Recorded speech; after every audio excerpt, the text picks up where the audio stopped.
before, but just early on, what's the feeling of getting ready to head to Omaha with this team? It's always excitement. You're so happy that you're one of 8 teams still playing. You know, for me, they know I love to practice, so try to make the most of these practices. For the players, it's prepare to play good baseball, physically, mentally, and there's a balance. You got to be able to handle all the attention that they're getting, and I'm sure they're reading a lot on social media. But you know what, we did a good job the last 2 weeks. You just got to prepare to play good baseball. Coach Michael's your approach any day, and you talked in the press conference about being better prepared. You hope the more times you go, the more experience you get. You learn from it. Just try to make good decisions. Try to coach the kids up. Try to give them some advice. You know, after winning Saturday, it was nice that we could spend time with family and friends Saturday night. We met Sunday.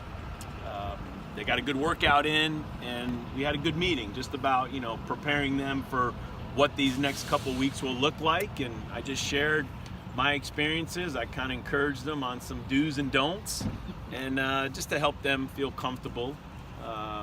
You want them to enjoy it. They need to enjoy this, and their family and friends need to enjoy it. But as we always say, keep the main thing, and that's getting ready to play good baseball. Coach Mike seems to be in pretty good spirits after everything. How was he like around the facility last week? McAveen? Yeah. We had a couple mics. So, yeah, sure. He handled it like a champ. I mean, as his head coach, you're so proud of him.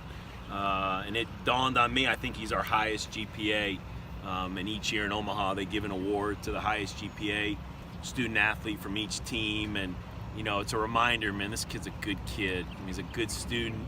And just how the team rallied around him, how the fans rallied around him. But he didn't make it about himself either. I mean, he knew his job was to just encourage and support his teammates, and he did a wonderful job, and, we're happy that he gets a chance to play again. Do you think there was a spark for those guys?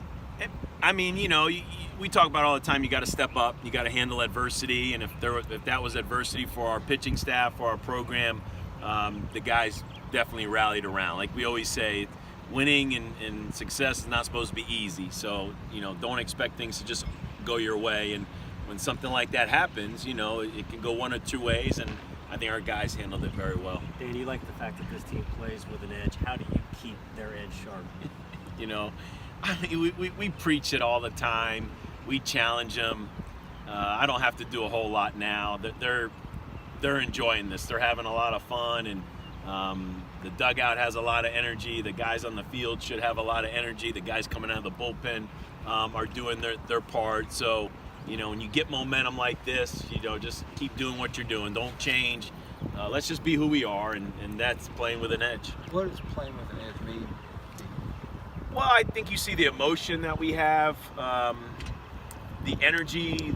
We always talk about playing for each other. I think celebrating others' accomplishments when someone gets a big hit or someone gets a home run or someone gets a strikeout.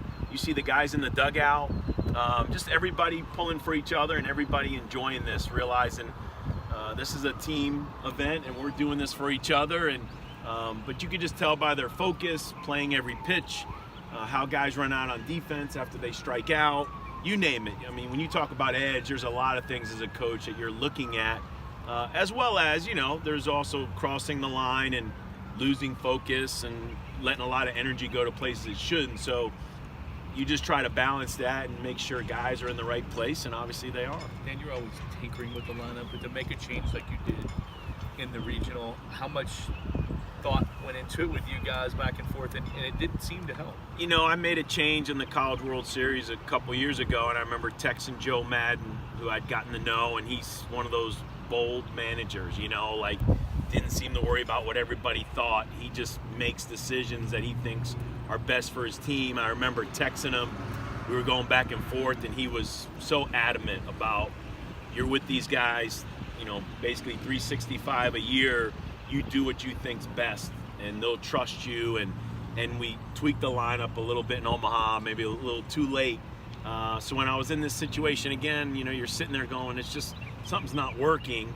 I could be hard-headed, or I could try to say, we've won a bunch of games with the lineup like this, or you could say it's really about now, what's best for these kids now. And the coaches were on board, everybody supported it, and then I just my job is to just grab some hitters and explain, I'm not that type that, hey, I post a lineup, this is the way it is, like it or leave. I like to communicate with the guys. I like to talk to them, make sure they understand what I'm thinking, because a lot of the times you think they know what you're thinking, but that's not the case. I think my job is to communicate with them, and I grabbed Snyder and I grabbed White and I started grabbing a few hitters just to explain the change in the lineup, and they trusted it, they handled it well, and obviously, it showed. What do you feel like has been the difference with it? You kind of stretch your speed out a little bit, your power guys out a little bit.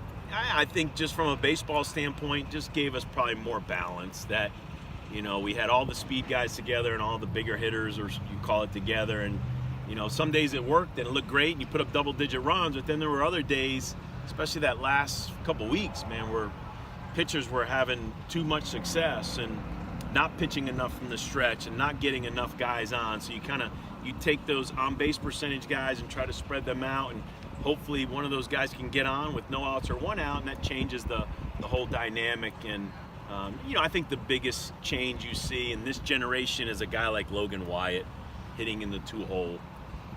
20 years ago you wouldn't see that. Nowadays you see, when we talk about Joe Madden, Schwarber, or Rizzo, and you go around the country and there's this big physical hitter in the two-hole, where to me Jake Snyder was the prototypical two-hole hitter 20 years ago. When I played the game and many years of coaching, you needed a guy like Jake in the two-hole. Well, nowadays they're putting more of like your old four-hole hitters seem to be hitting in that two spot, and so I've seen it work for other programs. So I say, hey, let's give it a shot. Dan, other than the beard, what makes Alex Manellis play like a veteran?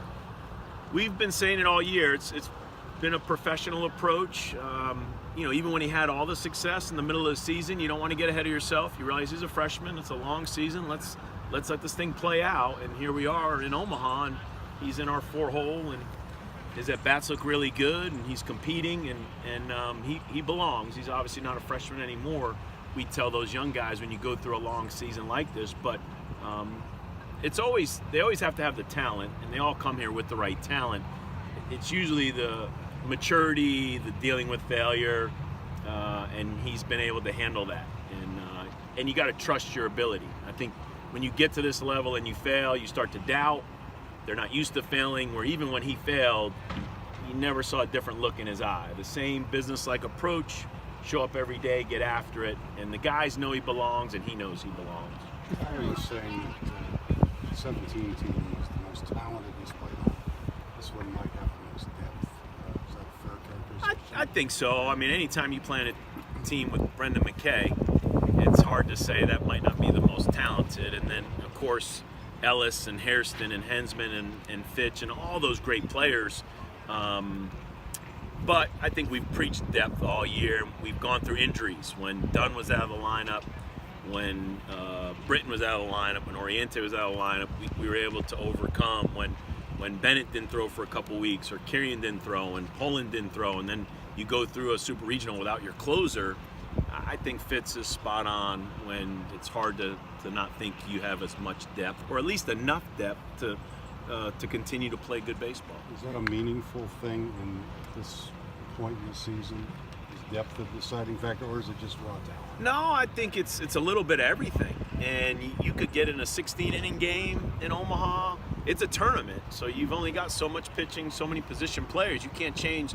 Once you hand in your 27-man roster, that's it for the next 2 weeks. And I try to challenge the pitchers, and I challenge the position players. Who's going to come off the bench in the 15th inning? Who's going to be a hero in Omaha and get a big hit when nobody, maybe didn't know your name until that at bat? Are you going to be prepared? And so they know I preach our depth and talent throughout the year. As good as they are, is it nice to face a familiar opponent in that first game? An opponent guys have seen before? Yeah, I mean, you think that there's a lot of respect for them. We've played well. I think we beat them 2 of the last 3 years. Obviously, they beat us this year. So they're familiar with a lot of the kids. So I would like to think anybody you're playing in Omaha is going to grab your attention, but maybe it adds a little more when it's a team we know a lot about, have a lot of respect for, and looking forward to getting a chance to play them again, especially after they beat us earlier in the year. When do you stop communications with Tim? That's a good question. baseball coaches, we're not afraid to text message, and we're not afraid to cut up and throw some jabs back and forth at each other. As long as we're not giving away detailed information. I'll see him Wednesday night, at the NCAA meeting, and we'll cross paths several times between now and then. What do you remember from that midweek game against Vandy? Great game up until about the 8th inning, and we didn't make a couple plays. I didn't think we played our loosest. I thought we were a little tight that night, and we didn't have the services of a couple pitchers because of the Notre Dame weekend before, and it caught up to us late. But you just know they got really good lineup. I mean, they play the game in all three areas. They always got great pitching. They got great athletes. They're going to defend. They got a good lineup. But I just remember it being a 2-2 game till the 8th. How do you go with the pitching lineup this weekend, or do you even worry about beyond game one? No, it's one game at a time, and you lean towards Detmers, obviously, for all the right reasons, but you always want to give Coach Williams a chance to, let's not get ahead of ourselves. Let's break down their lineup. Let's make sure the splits.